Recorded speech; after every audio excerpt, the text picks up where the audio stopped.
What it's like to stay in a hotel in the COVID age. Hi there, welcome once more to Plain English, this time for lesson number 295. That means you can find this full lesson at plainenglish.com/295. JR's the producer of Plain English, and he's been holding things together here while I've been away. Speaking of being away, today's lesson is about the experience of staying in a hotel in the age of COVID. It's a bit different than before.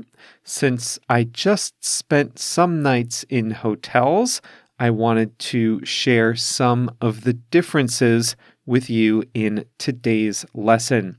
The expression is go by, and we have a song of the week.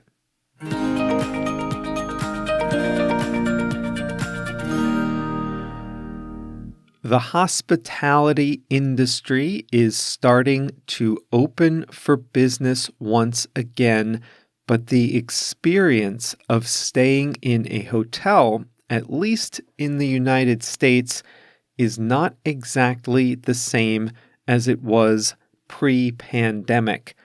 But people are traveling. To put things in perspective, the average hotel occupancy in the United States is typically between 70 and 75% in July. This past July, it was 47%. Although that was well below normal, that's higher than I imagined, and it means business and leisure travelers are getting away from home, at least domestically.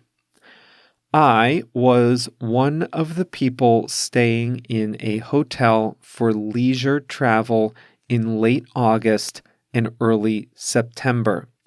I spent about 12 days on the road traveling from my home in Chicago out to Yellowstone National Park and back again, stopping in a mixture of very small towns and medium-sized cities. I stayed in some budget hotels, some medium-quality hotels, and one nice downtown hotel in Denver. Here's what's different about staying in a hotel post-COVID. First off, the registration desk usually has a plexiglass barrier between the guest and the front desk workers. Other than that, the check-in process is mostly the same. You still have to hand your identification to a hotel worker and swipe a credit card. They hand a plastic key to you. Most front desk workers were using gloves and changing them with every guest interaction. Next up, the elevators, and this is one of the most frustrating things. Most hotels I was at had a rule saying that only one party could be in the elevator at once. That means if you're traveling alone, it's just you in the elevator. If you're with a partner or family, it would be just your family in the elevator. The trouble is that elevators are not programmed for this. A person staying on a high floor, descending to the lobby, will stop frequently on the way down because other people have pressed the down button on their floors. But when the doors open, nobody can get inside. If you're on a middle floor, you might have to wait for several elevators to go by before you can get in. This wasn't more than a slight annoyance where I was staying, but I imagine that this would be quite frustrating in a bigger hotel with a lot of floors. If you get a choice, ask for a low floor so you can take the stairs during peak hours. Things are mostly the same inside the room. One hotel I stayed at removed the in-room coffee machine. Another wrapped the television remote control in plastic. Another hotel placed a sticker over the door to indicate the room had been cleaned and sealed. In other words, to prove nobody had entered since it was last cleaned. Other than those small details, the rooms themselves were the same. The biggest change is that no hotel offered housekeeping during my stay. Of course, the room is clean and freshly prepared when you arrive, but if you stay for 2 or more nights, you do not get a visit from a housekeeper during your stay as you normally would. If you need specific service, such as additional towels, you can request it, but the daily housekeeping is gone. At first, I didn't like this change. I like coming back to a room that's well organized, clean, with the bed made for me and the towels folded. However, I do recognize this is a bit of a waste. Nobody makes my bed for me at home, so I think I can make my own bed in a hotel. If I had to bet, I would say the hotels will probably keep this model in the future, even after the pandemic passes, to save on labor costs and energy.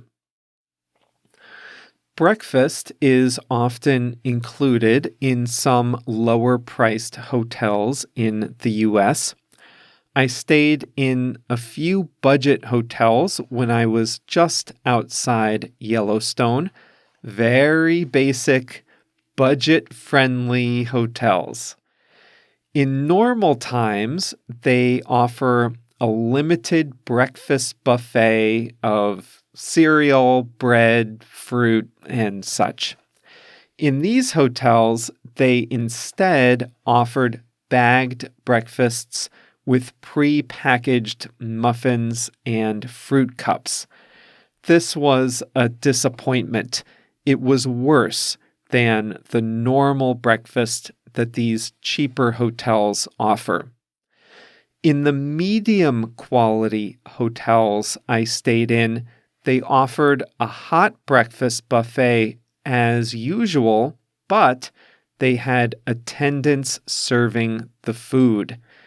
The days of individual guests scooping their own scrambled eggs and selecting their own fruit seem to be gone. Needless to say, masks are required in common areas. A few other small changes. The pools and fitness centers are open with capacity limits. There seemed to be fewer people resting or hanging out in the lobby. At checkout, you drop your plastic key into a basket instead of handing it to a person. Ice machines at some hotels were disabled. In others, just a single ice machine was operational. Some of this was just theater. The stickers over the door and the remote controls wrapped in plastic don't seem to serve any purpose of stopping the virus.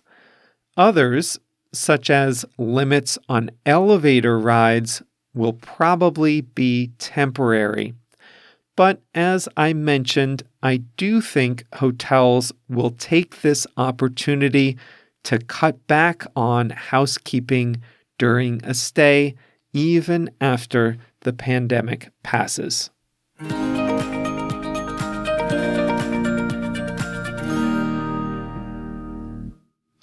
It felt a little strange to be traveling again, to be honest. Pre-COVID, I used to spend 2, 3, sometimes 5 nights a week in hotels as I worked for clients. But this was the first time I stayed in a hotel since March, which is a long time for me.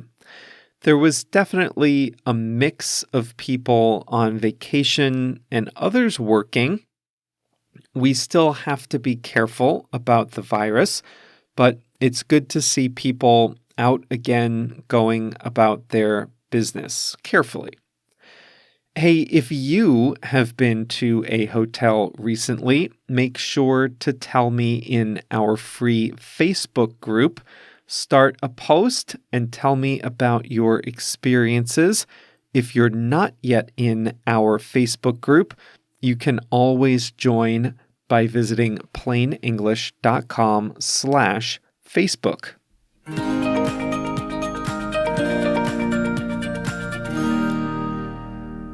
Today's expression is go by. If you're a Plain English Plus member, you might remember that we did a video lesson on go by, but in that lesson, we were talking about time. Today, we're talking about things, usually modes of transportation. Here's how you heard it in today's main lesson. Hotels are restricting elevators to just a single person or a single family. Unfortunately, if you're on your way to the lobby, you could find that the elevator car that arrives is full. You'd have to watch the doors open, watch them close, and then press the button again. The next elevator that comes might also be full. You wouldn't be able to get on. In fact, you might have to watch a few elevators go by before you can get on one. In this sense, when something goes by, it passes you and you don't have the opportunity to get in or get on. We often use this when talking about modes of transportation. An elevator is your way to get down to the lobby.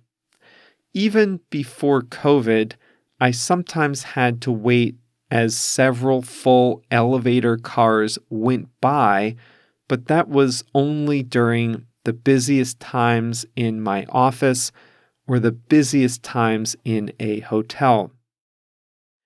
It was much more common to watch trains go by without getting on.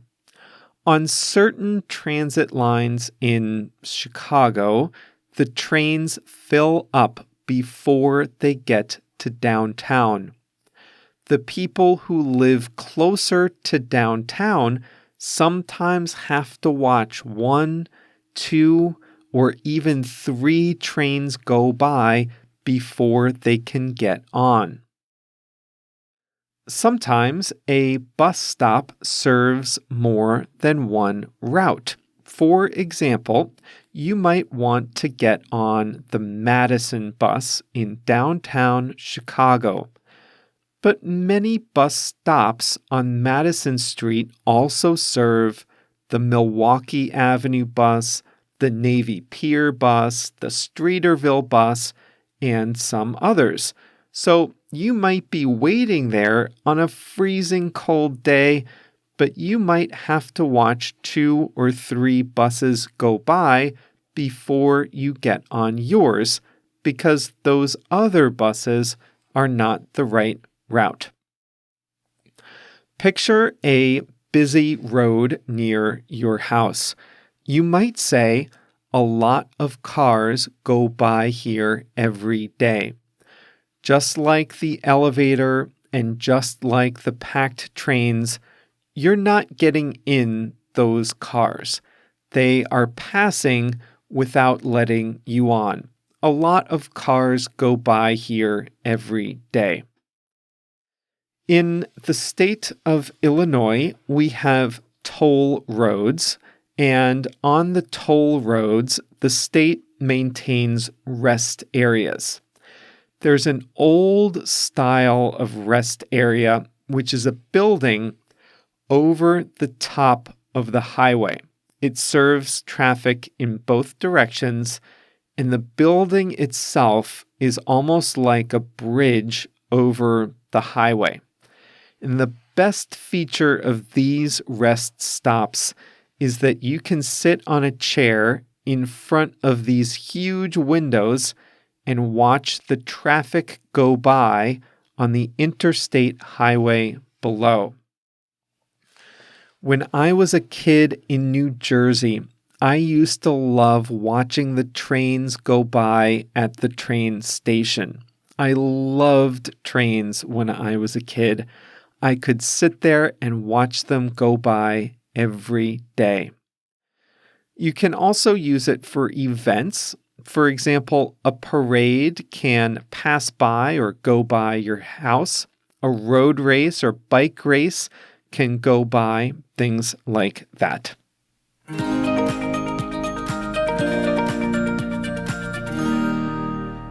It's Thursday, and as always, JR has selected a song of the week. It's called Blood Red Sentimental Blues by Cotton Jones, and it's in the series In the Dark, which takes place in Chicago. JR loves watching shows filmed in places he knows well, so he liked that show. And the song is good too. It's kind of mellow. When you have the blues, it means you're sad. So check out that song, and remember you can access it from your dashboard if you're a free or plus member. And that is all for today. Thanks for joining us again. As for me, it was nice to get away, but definitely good to be back in my routine, back behind the microphone, sharing new lessons with all of you. Remember, if you're a Plain English Plus member, I included an extra bit of fast audio for you, telling you more about the trip I took to Yellowstone and my experience, including a bit of what the hotels were like. So check that out in the fast feed. I'll also post a link to the audio in our Plus forums.